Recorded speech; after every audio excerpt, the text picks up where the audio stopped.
Quelles peuvent être les causes de la déshydratation? Les causes sont nombreuses. Certains troubles de la santé peuvent entraîner une déperdition hydrique extrême, comme les gastro-entérites. Le patient peut devenir déshydraté si son tractus gastro-intestinal est infecté ou enflammé en raison d'une infection de l'estomac, d'une grippe dite intestinale, ou d'un virus ou d'une bactérie. La gastro-entérite ne persiste généralement pas pendant plus de 36 heures.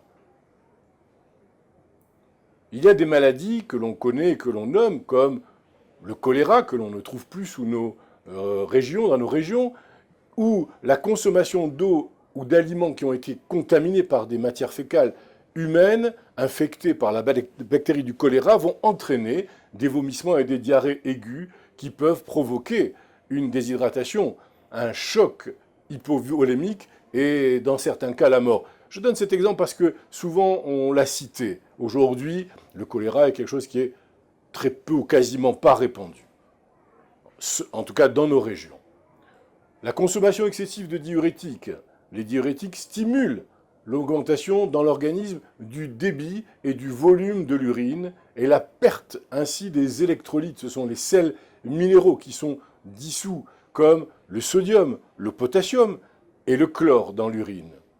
Bien que ces problèmes soient exceptionnels dans l'emploi des diurétiques, car l'emploi des diurétiques est surveillé, c'est un médicament, et quand il est surveillé convenablement, leur utilisation ne pose pas de problème. C'est leur surutilisation combinée à un régime alimentaire à faible teneur en sel qui peut poser un problème et causer une déshydratation.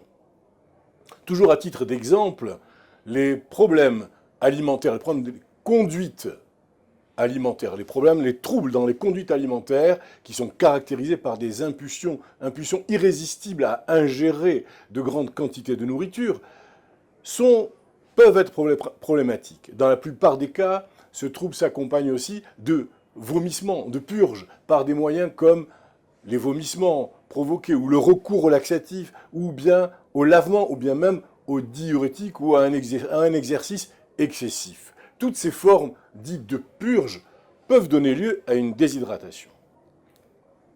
Enfin, une maladie qui est plutôt rare, mais que l'on rencontre et à laquelle il faut penser, c'est la maladie d'Addison. Les glandes surrénales, qui sont situées au-dessus des reins, produisent des hormones stéroïdiennes qui jouent un rôle dans le maintien de l'équilibre des liquides de l'organisme. Bien que ce soit rare, comme je vous le disais précédemment, il arrive que les glandes surrénales deviennent inactives, ce qui va causer une maladie appelée maladie d'Addison, qui provoque une perte excessive d'urine et ainsi de la déshydratation.